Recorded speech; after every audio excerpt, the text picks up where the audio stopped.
Welcome to Talk Universe. This is our show for Wednesday, August 10th, 2016. And tonight we have a wonderful interview with Dr. David Brin, well-known and award-winning author. He's a scientist and a futurist as well.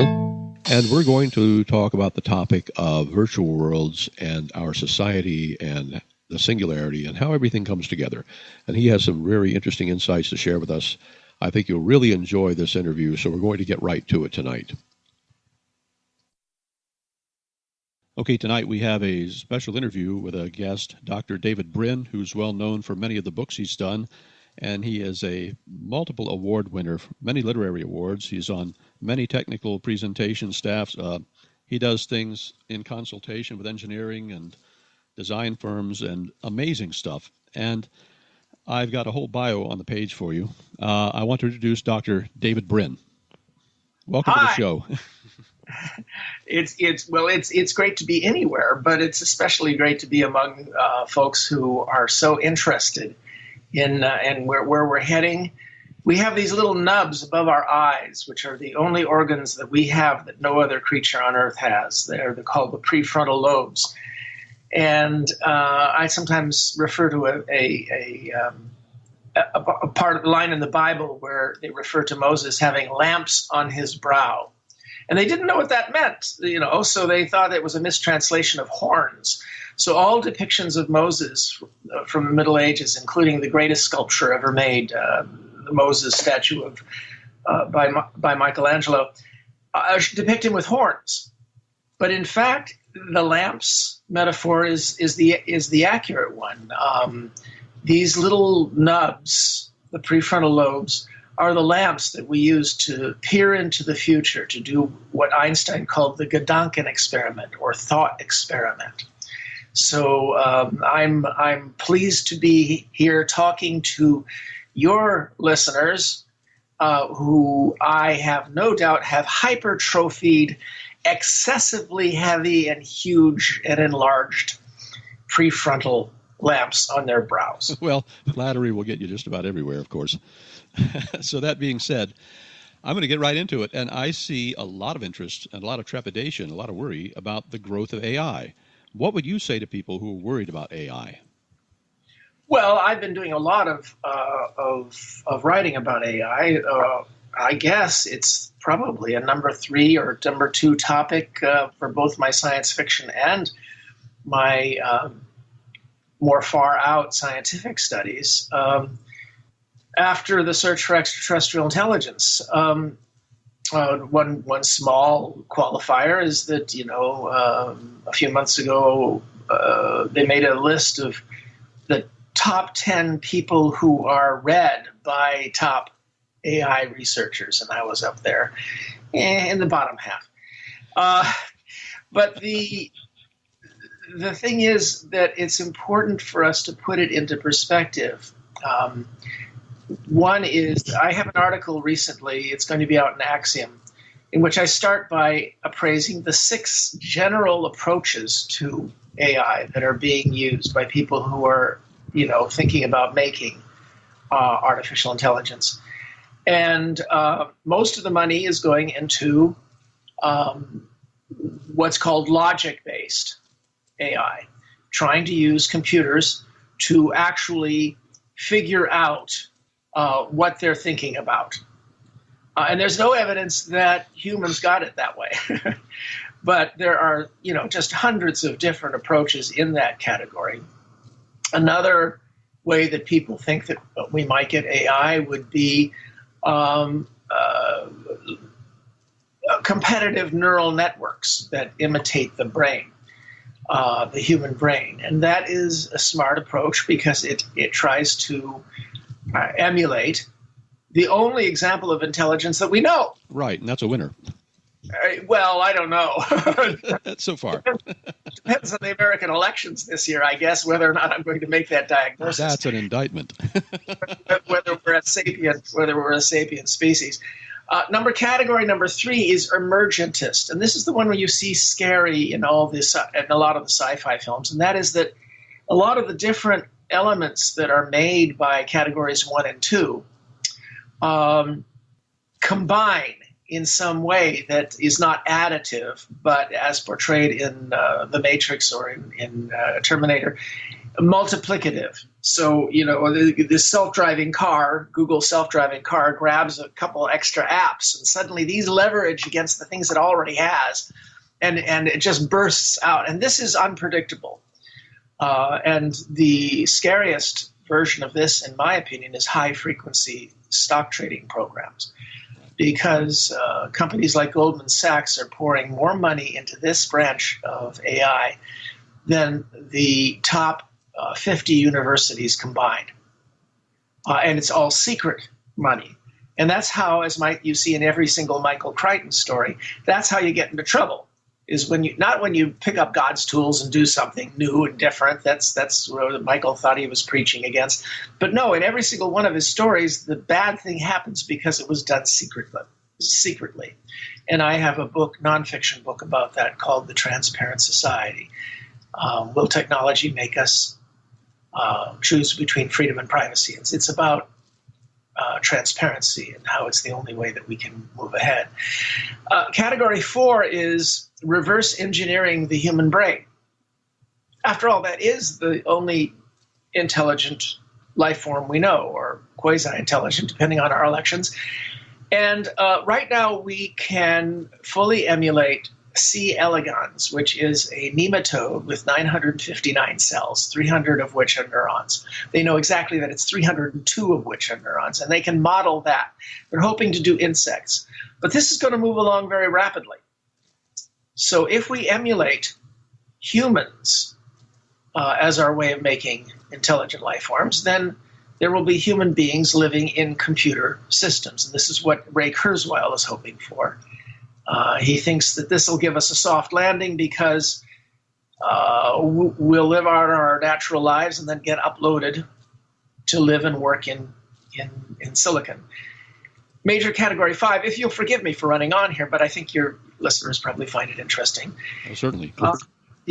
Category 5 is human amplification, like in Limitless, using nootropic drugs, like in that movie. We start with remedial interventions, making sure every child has nutrition, health, and education. That's the big thing. But, there are all sorts of possible ways of expanding and enhancing not just humans, but animals. And as you know, in some of my science fiction, I talk about enhancing animals, and that's called uplift. Uplift, right, yes. And then finally, the major category 6 is discussed very little, except in a Halle Berry's TV series, AI series called Extant.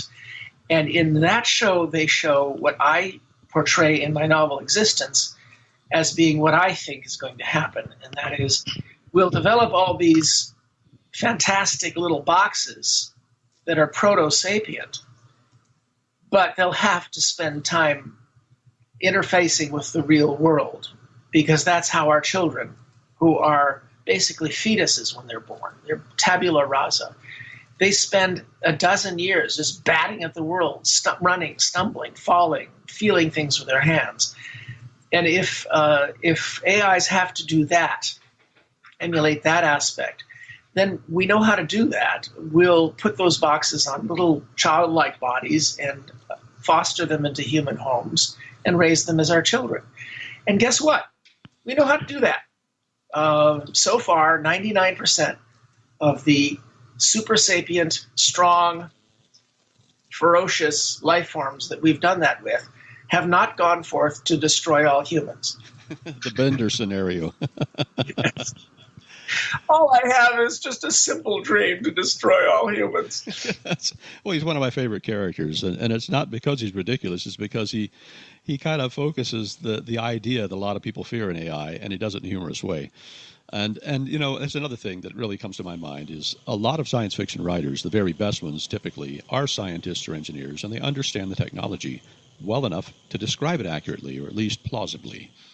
And I would say, in my opinion, that science fiction has actually been one of the major driving forces behind the growth of our technology, because so many engineers read it and enjoy it. What do you think about that? Oh well, I think that it's certainly true. It was for me. I mean, I went into I went into science. I got my union card as a physicist, but this civilization was willing to pay me more to blather or to tell stories. And who am I to argue with civilization? Civilization's been pretty damn good to me. um, but the fact that that our fascination with the world has been rooted in what is simultaneously humanity's greatest gift and its greatest curse, and that is our propensity for delusion. We're able to imagine ourselves in other times and places, and I cater to that by creating incantations, magical incantations, that consist of, well, in existence, it was about 1,000,000 little black squiggles. And you skilled readers scan these little black squiggles with such skill that you turn them into star-spanning explosions and deep human insights and kissy love face, and you're the creative ones. I just create the incantation, the magical spell that you then recite with your eyes and cause this to happen. Well, that's the gift part of it. The tragic part of it is that we sometimes believe our subjective incantations so tenaciously that we refuse to look at evidence to the contrary. And that is the greatest gift of science, is the catechism, the incantation that young scientists are taught to repeat. I might be wrong.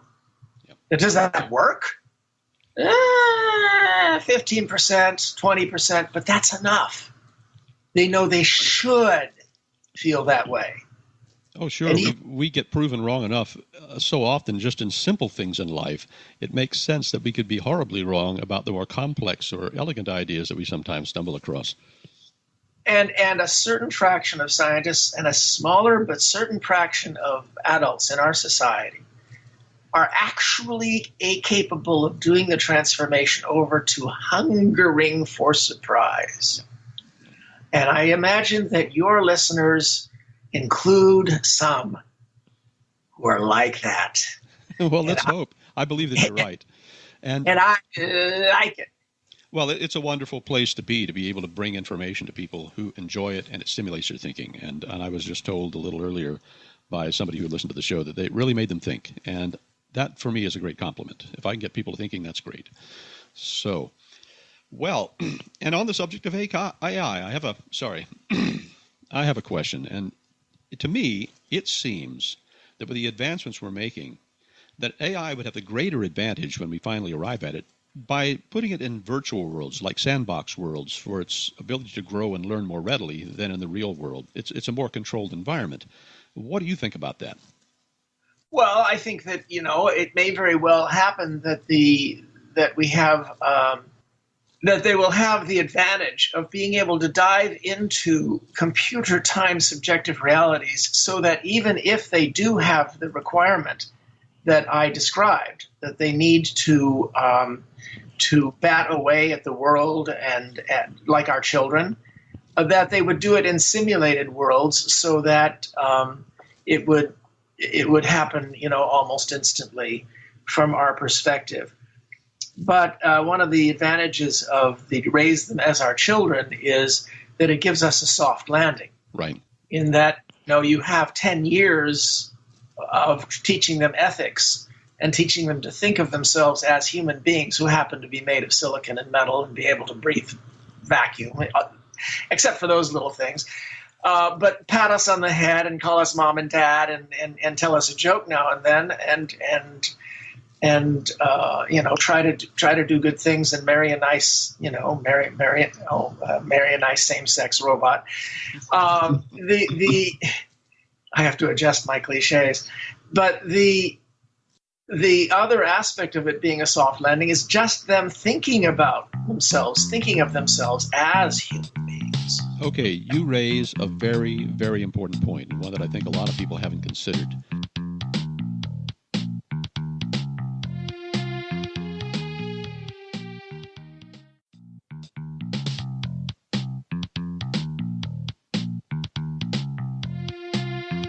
Okay, you raise a very, very important point, and one that I think a lot of people haven't considered. We always see AIs or thinking machines being raised as separate devices meant for or intended for a job, and then they don't like what they're doing.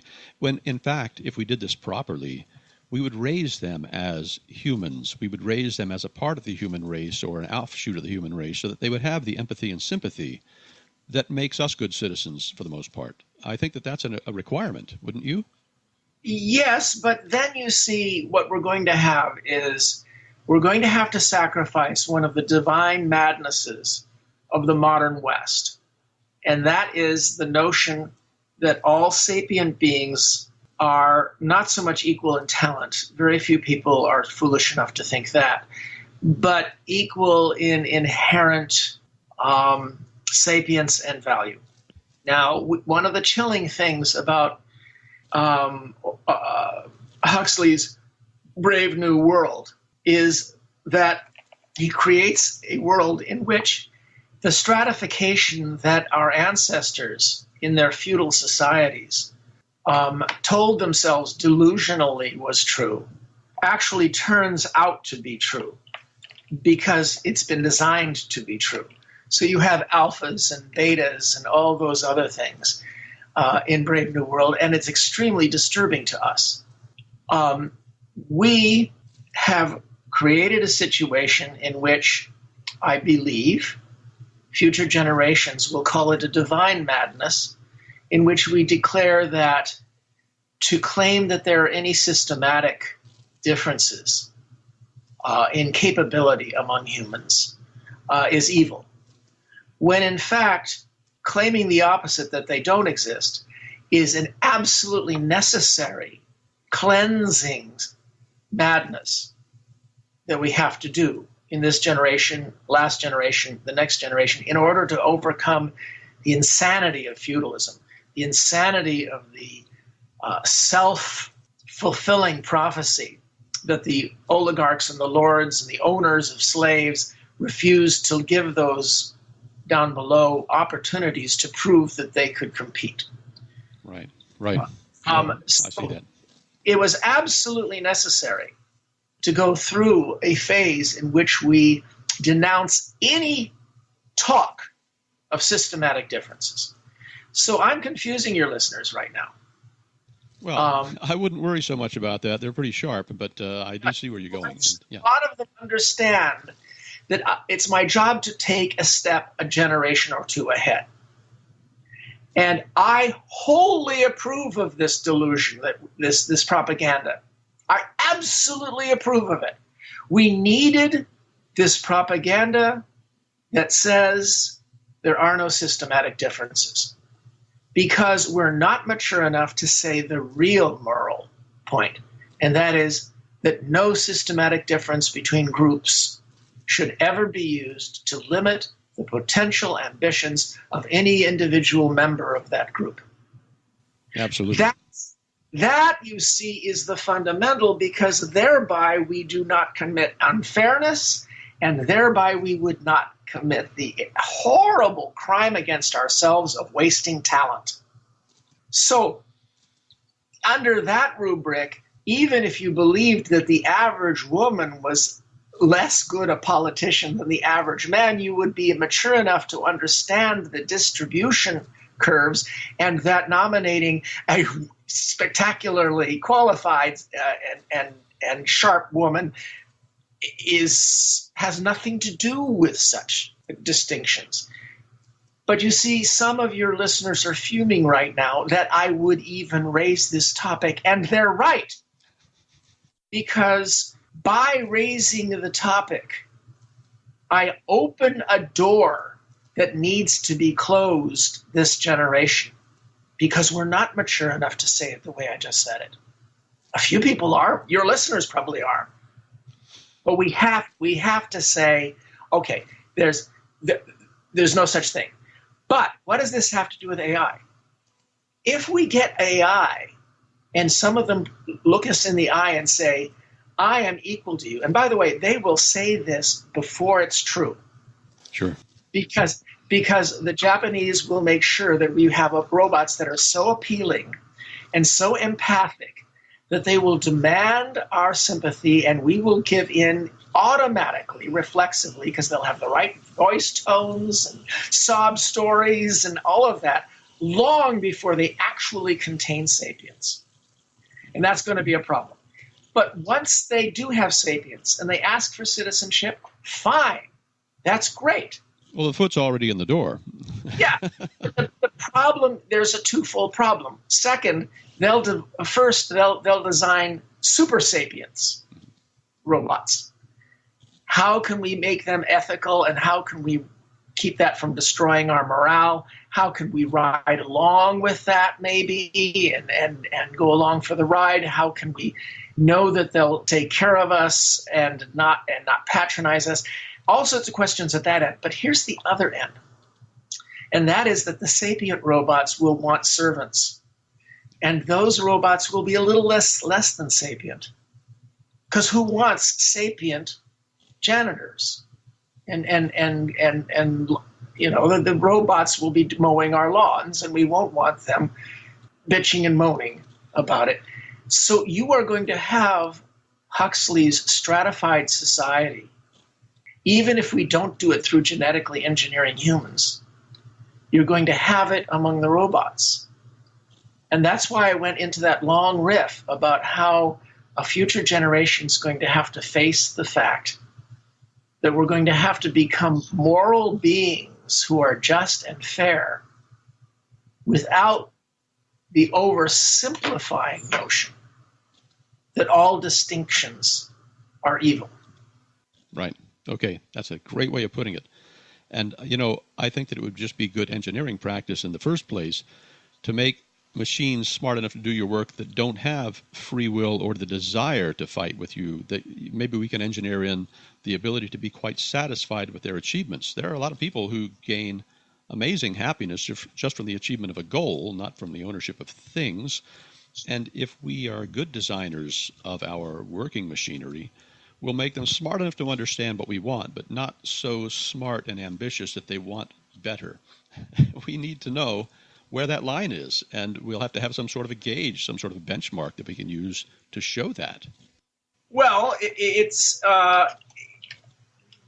little hard to keep control over your children when they get smarter than you.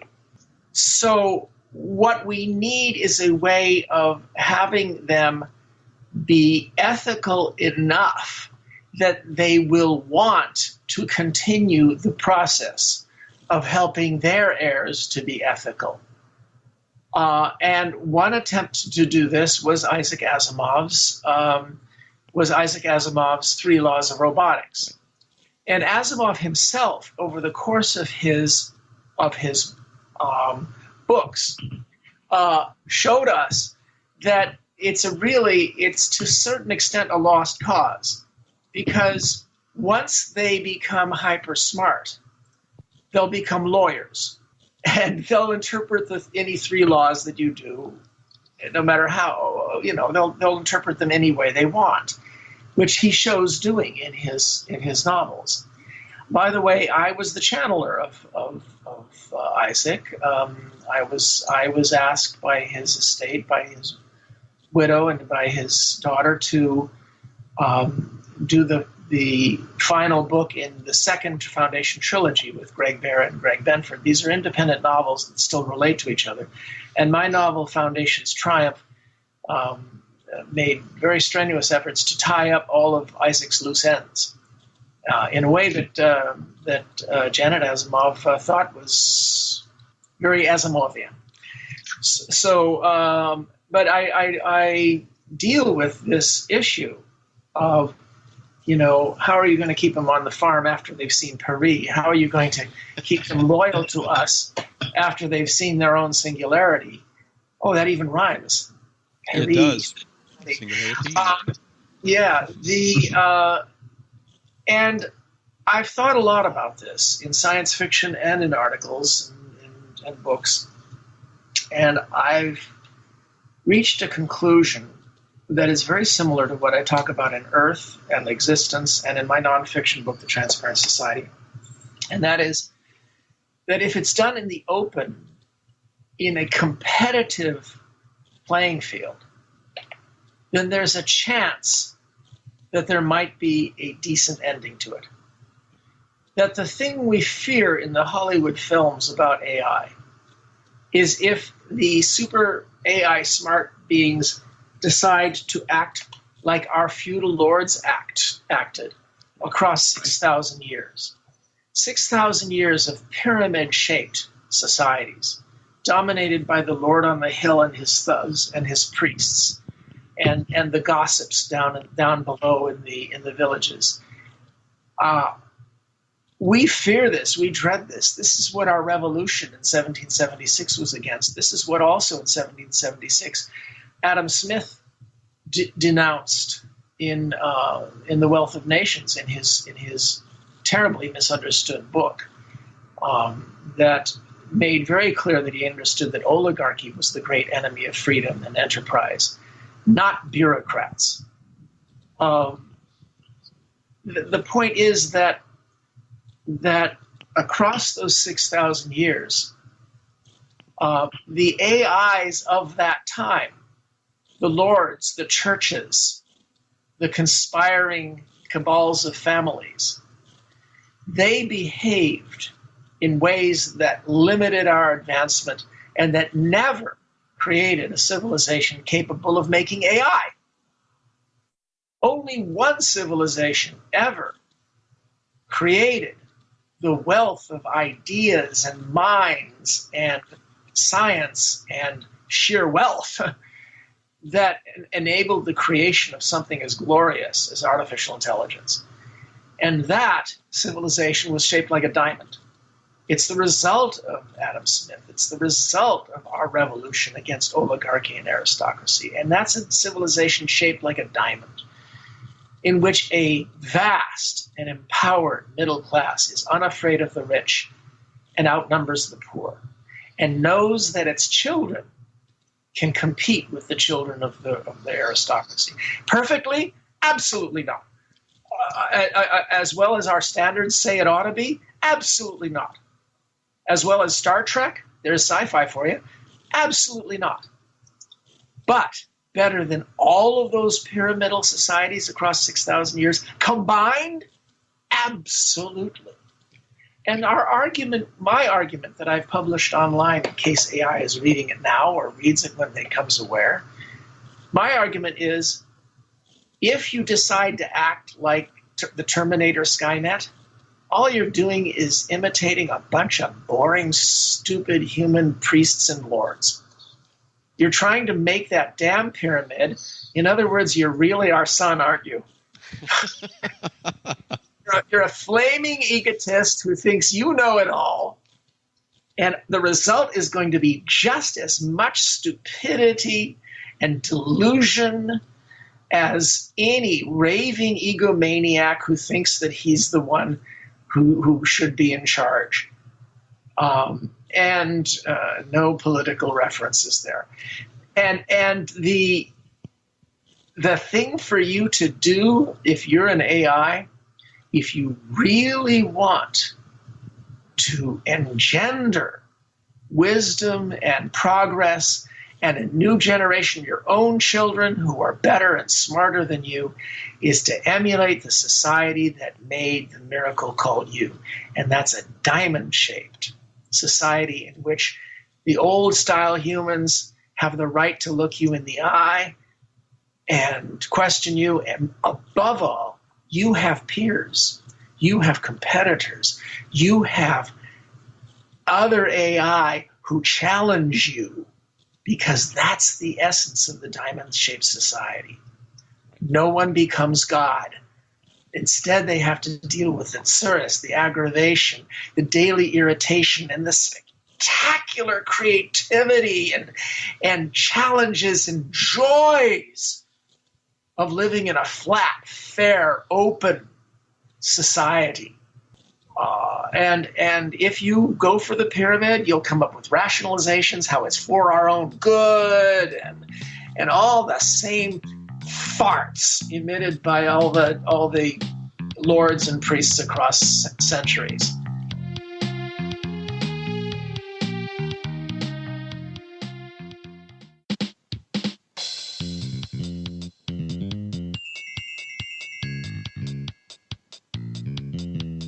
lords and priests across centuries. Sure. Well, okay, and that's an excellent point. Now, I have a question for you, and this is a good one. Where we've seen, and you mentioned the C. elegans models that were created, we know that they now can actually model simple organisms to some degree, and they've even created some virtual environment models for those organisms to live in, and they're working on that now, so they can actually see it respond as it would in the real world. This could eventually, in theory, lead to models of the human mind and possibly uploading some years from now when they figure out all the details. So, I mean, that's the theory. They're making models of these organisms so they can study the mind and how it's duplicated in the computer to some level. How would you feel? Would you be willing to create copies or uploads of your mind, knowing that you might end up in direct competition with yourself on some level as a result? Well, this kind of civilization of ours requires guts. It's no accident that it's only happened. It was only tried a couple of times. I recommend the intellectuals out there in your audience to read Pericles' funeral oration, to read a real modern mind who tried to convince people to use this approach. But it's only been tried successfully once. And if we fail and an oligarchy takes over, as they are trying to do right now, it won't be tried again for another 2,000 years.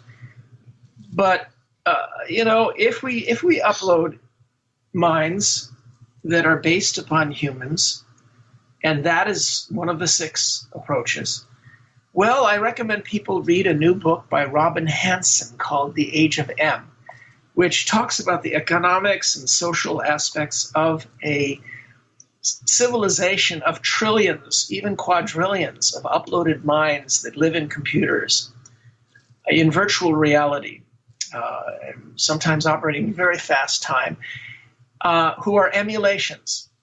And his basic premise is that it's going to be human-based intelligences. Therefore, they will think of themselves as uploaded humans. They'll have some degree of emulated bodies. They'll have some degree of emulated love and ambition and competition in these virtual worlds. A fascinating book. It's based upon the premise that we only know of one intelligent life form, and therefore emulating it will happen before we simulate it in those methods that I was talking about. And I'm not absolutely convinced of that, but it's an interesting take. I like to look at the simple models we see in some organisms, such as the African gray parrot. And the volume of its brain is like the tip of your thumb, and yet it does show cognition, recognition of some abstraction, and some reasoning ability. And it can use language, if you raise it and teach it, to express what it needs and what it feels. So we know that it isn't the volume of neurons or the size of the brain, but the structure or the interconnection that's important. And that also brings me to another interesting point, your third method of generating AI, where you have a bunch of systems that wake up. For me, this seems a little unsatisfying. It's almost like going out in the nature and finding a carburetor at random, because if you have a bunch of systems that are just kind of ad hoc and they're together and they wake up, will they actually have the right interconnection or structure to understand the things around them? And that may be that in the computer world, that's more likely than in nature as a whole. But I don't know. What's your opinion about that? Well, you asked 2 questions. I'll do the second one first. And that is that among the tricks that a computer will combine will be our best efforts at emulating or simulating sapient methods. Therefore, we will have done our best to provide semi-intelligent components. There are hundreds of groups using various kinds of logical programming, like Watson for IBM. Certainly. And they're having some success. Whatever it is going to speak very good English and every other language. The Japanese are going to ensure that it knows how to tweak our empathy and sympathy. And it will do these things before it is cognitively aware. And that's something that I've been raising lately that scares the heck out of me. They'll demand rights long before they can actually contemplate the concept of rights. But then again, that's happened before. The thing is that I think that with all of these capabilities, it'll be able to chauffeur itself around town, in a self-driving car. Boston Dynamics means, you've seen their robots. It'll be able to move around and do jobs. If you were to combine all these things, I don't see how you would help. This is not a carburetor assembling itself out of random parts. Sure. These are individual parts that were created separately with our best intent to have them simulate aspects of intelligence. I'm not saying that this is the approach that's going to work. What I'm saying is that we have absolutely got to have a financial transactions tax so that it won't emerge out of Goldman Sachs, because those high-frequency stock trading programs are not only being done in secret with more money than all the universities are spending on AI, but the fundamental ethos of these AI systems that they're developing is predatory, parasitical, bottom line, secretive, rapacious, and utterly insatiable. Right. These are not the 5 principal traits you want in your sapient uber lord grandchildren. He's not going to cook breakfast for you, that's for sure. He might. I'm going to want some other sapient being to scan the breakfast. I'm not going to. When we have teenage robots, I am not going to eat from McDonald's until. That's a good one. Yeah. So, what was your first question again? You know what? It's been such a long walk. I think I've forgotten what it is. But I will ask you this though: if somebody were to say to you, the singularity is coming, and do you think that the singularity is going to be dependent on AI, or that we might actually be able to use AI to more or less steer the direction that it might take? Well, the singularity, when it was first broached, and people were nudging away at the idea long before my pal Werner Vinge coined the term singularity. You see, Paul Anderson's book Brainwave, for example, talks about one of those categories, the enhancement of animal and human intelligence. But Werner certainly got the ball rolling on the conversation, and I recommend his books extremely highly. But as did Greg Bear in his novel Blood Music, which talks about giving sapience to each individual cell of your own body. Now that's a kicker there. The notion at first dealt with the fact that we were gaining accelerating knowledge. But very soon, guys like Ray Kurzweil said, okay, this isn't just about knowledge. This is about mentation. And this is about the acceleration of the ability to process information. And this is going off on a singularity accelerating curve. And what we're talking about is artificial intelligence. And then we had the typical division between grouches and transcendentalists, Ray being a transcendentalist who says, of course, we'll go along for the ride. Our AI children will upload us, we'll get augmentations, we'll be part of the mix of superior minds and immortal minds. And the grouches, like Bill Joy and others, say, no, we'll be at best patted on the head and left behind. And at worst, as Nick Bostrom suggested in his paperclip analogy in his book Superintelligence, at worst, we'll have programmed as a fundamental ethos for some AI in a factory to make paperclips, and it will solve the problems of overcoming all resistance and turn the entire solar system into paperclips. Of course, that's a version of something I talk about in Existence, which is how do you deal with the logic of von Neumann's self-replicating probes that would go from star system to star system, following their original warped versions of their original programming. if a paperclip robot were to arrive in our solar system at any point across the last 4 billion years, well, we wouldn't be here now. Or at least we'd see signs that there are shiny paperclip factories in the asteroid belt, which we don't see. So in existence, I go into amid an action adventure story with lots of love and sex. I go into a lot of the philosophical and scientific aspects of, the whole interstellar probe thing. And it turns out there's a lot of different possibilities, and I tried to go through as many of them as I can. So that's the extremum here, because if we do build a decent civilization, even if the stars are too far for organic humans, because Einstein was a spoil sport, even if organic humans don't go, we'll send cyber humans who can turn themselves off and wake themselves up when they arrive. How convenient. I wish I had that in Coach, or going through TSA.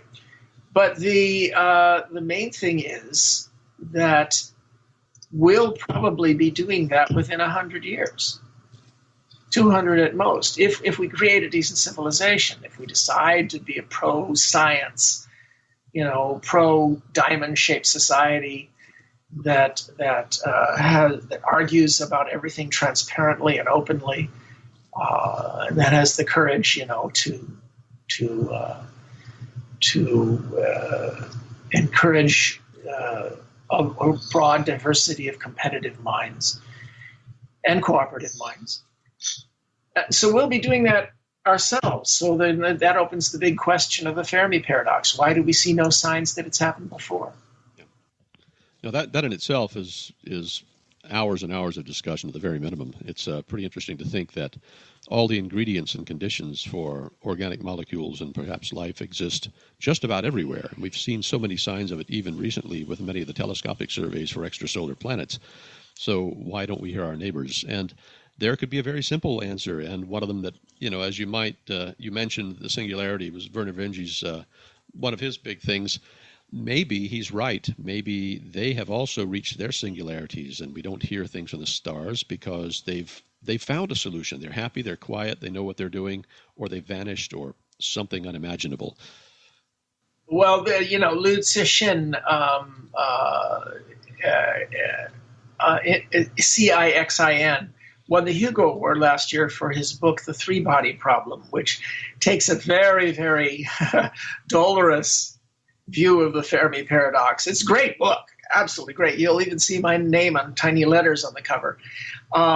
It's spectacular, but a little bit angst-ridden about the fact that it could be a dangerous place out there.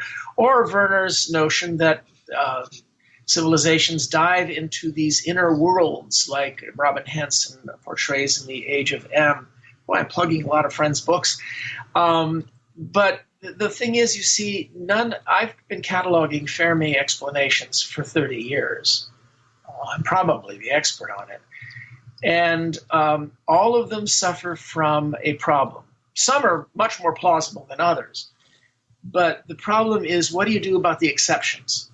Right. If you have a civilization in which 99.999% of people dive into cyber-enhanced reality because it's richer there, the experience is richer, you'll still have Hell's Angel hobbyists, a tiny fraction.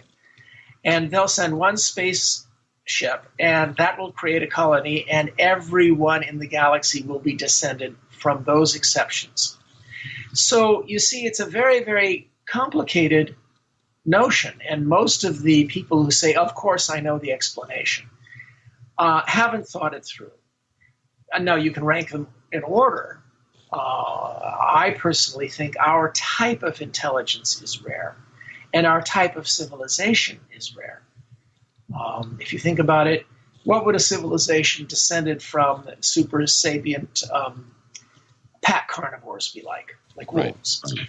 Or sapient stalking carnivores like tigers, or paranoid omnivores like bears? If you go through all the different ways that animals eat, you realize that that controls their personalities. And we're a bunch of...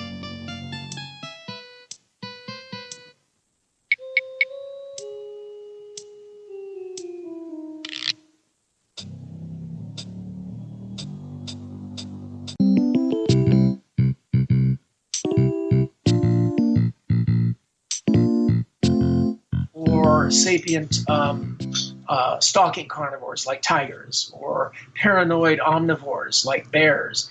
If you go through all the different ways that animals eat, you realize that that controls their personalities. And we're a bunch of omnivorous, fruit-eating, interdependent, but sometimes solitary apes, gregarious apes. That's a combination that seems to have a rare degree of flexibility and diversity. We can be solitary and egotistical and then extremely cooperative the next minute. In my new short story collection, Insistence of Vision, which is my best short story collection yet, and people ought to look it up. There's a story called Mars Opposition, in which 50 Martians come to Earth to kill 1 million specifically chosen human beings for a particular reason, because their pattern of thinking is very different than ours.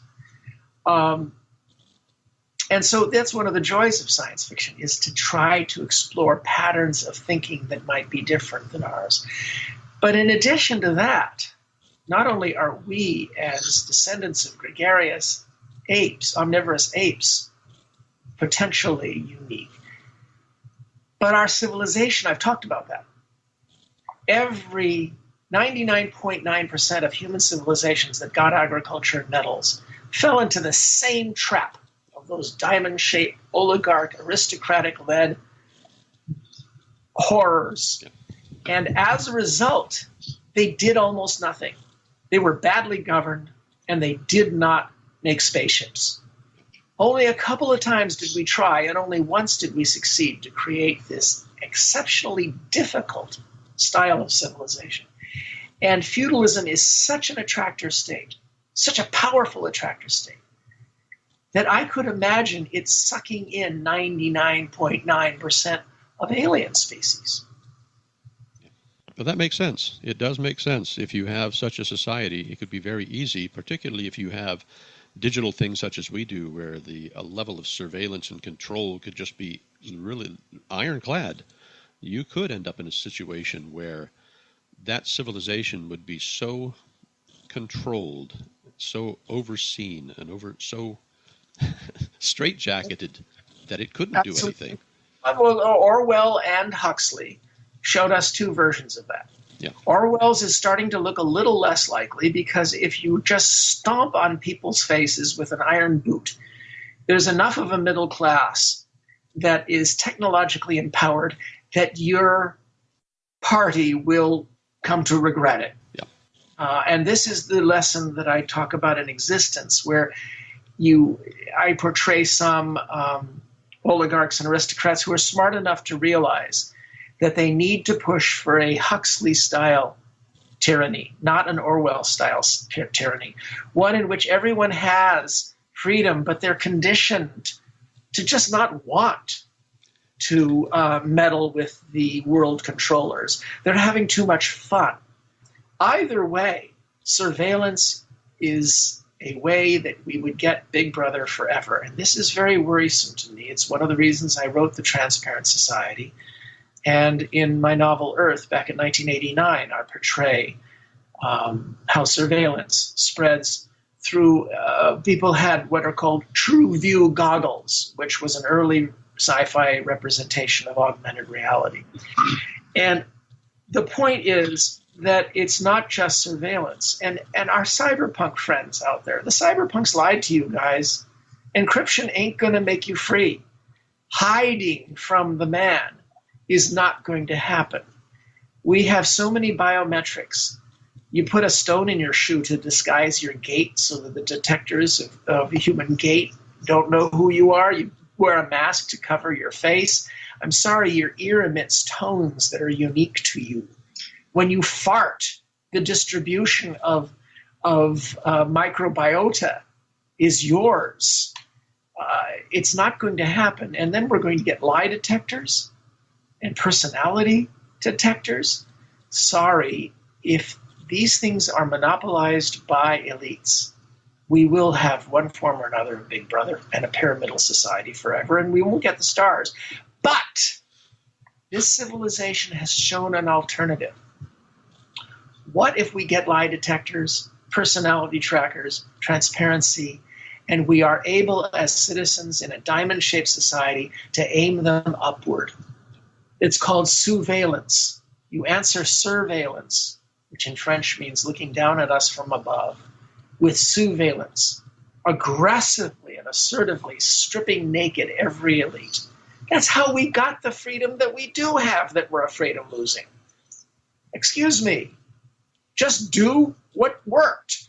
Dance with what brought you to the party. And what brought us to this party is transparency. And if we can apply lie detectors, personality testers, and all of this, and supervision and transparency on elites, then we are likely to have Big Brother never. That's an excellent point. Well, let's see. Man, you've covered a lot of ground here. It's been pretty good.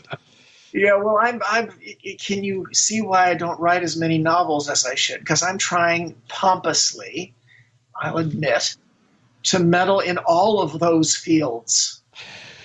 Civilization is really nasty to me by listening to me.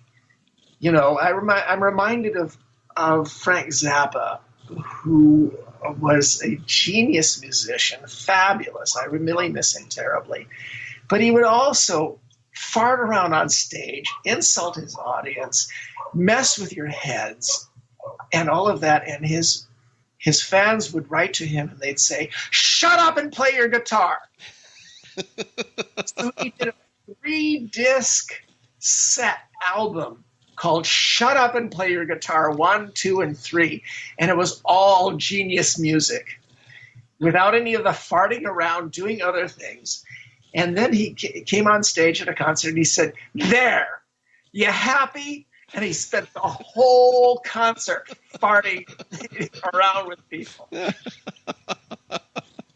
Well, it's great to have the freedom to do that too, you know. That doesn't always come along. Well, people are writing to me and saying, "Shut up and write another novel."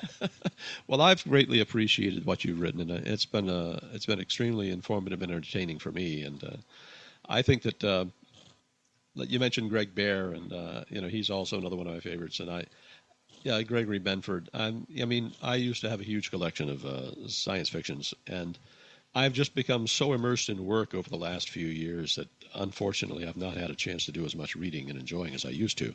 However, you know, we get a few licks in here and there, and I do appreciate you coming on the show. You've been extremely fun to listen to, and I think that our listeners are going to enjoy the interview. And if you had any single closing thought about any of this, the singularity or anything else, what would it be? Well, it's really quite simple. The media benefit from pessimism, and politicians, a large number of them, media benefit from pessimism. And what you need is not to be a Pollyanna optimist, but you need to be contrarian. My blog is called Contrary Brin. And I poke at the left, too, because the left contains some flaming dogmatists.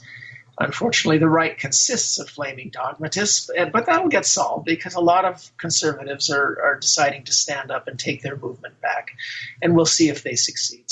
And I'm an extoller of Adam Smith. I'm one of the biggest guys who's been pushing people to reread Adam Smith. So it's not a matter of this stupid lobotomizing left-right axis that we frame everything on, and it's just stupid. It's a curse on us all.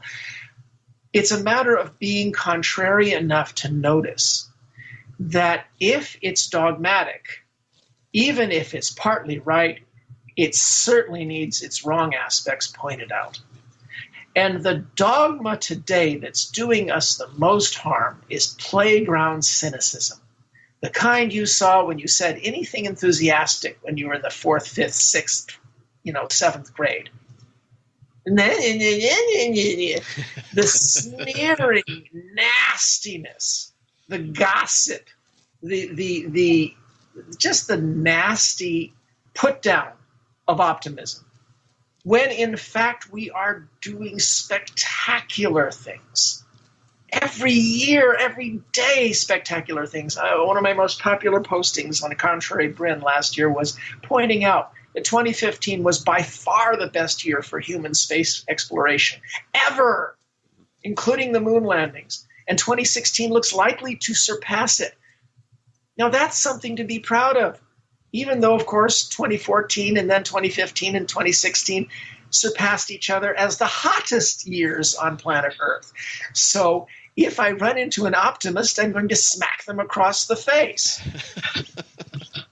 But it's the pessimists and the cynics who are doing us the most harm. We have to believe in ourselves. We have to believe in the can-do spirit. And that's why I'm encouraged by movies and books like The Martian. They're showing a visceral response, a hunger on the part of people for this can-do spirit. The Martian was called competence porn. Yes. Oh, you just did something really competent. Now do something else competent. Yes. Yes. No, that's an excellent way of putting it. It really is. And I have to say, I had the wonderful experience of having a conversation with Chiwetel Ejiofor on the set of Doctor Strange, and we talked a bit about The Martian, and we talked about the plastic door that he put up with the tape to keep the air held in after it blew out. And I did a calculation, and I told him how much force it would have been, and I said, that would not have worked, but if he had made a network of rope that distributed the force over the plastic evenly, then that might have worked, Well, we have to, that's a very good metaphor, because we have to have a network of rope of diverse ideas and reciprocal accountability, reciprocal criticism. The only way we're going to get through this is not by believing our own dogmas, but by saying, I am at most 90% right, and my enemies are at most 90% wrong.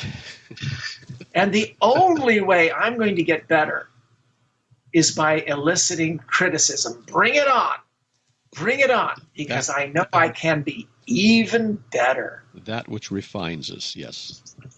Yes. Well, thank you so much, Dr. David Brin. It's been a real pleasure, and I hope that we can do this again sometime. And Indeed. We look forward to reading your next works, and we'll get a nice spot up on the site for you. And thank you once again. Have a wonderful afternoon. Best to us all. Let's build a great civilization. 10-4. Now, at the end of the interview, I have to say that this has been actually one of the clearest explanations of what we need in terms of freedom and transparency in a society in order to literally save the world, in order to make the advances we need to give people the maximum leverage and freedom and the ability to express themselves. We don't want to waste anybody's abilities or intelligence or opinions, because anyone from the highest to the lowest always has some experience or something that they've done or learned to share with us. And I learn from everyone that I talk to, and that's one of the most important things that I have to say about listening to people. Everybody has something valuable to share with you. And at the end of this interview, I have to say that we are the ones who keep the flame of creativity and freedom alive by pursuing our interests and sharing what we learn with those around us. It is our responsibility to make our lives better. One of the best things I ever heard was a statement that has been posted at Bach Tower in Lake Wales in Florida. Edwin Bach was a journalist who made it big in publishing, and he decided to build a bit of an edifice to people, and he made a place where you can go that's full of beautiful flowers and gardens and water and architecture. And he was inspired by a statement from his grandmother, a Welsh woman, who said, "Make you the world a better or more beautiful place for having lived in it." It's hard to think of a better way of closing a show than that statement. But I will add this. Scarcity is a myth. We have everything we need to make everything we will ever need. I'm Sir Charles Schultz, the host of Talk Universe. Thank you for listening. Have a great evening.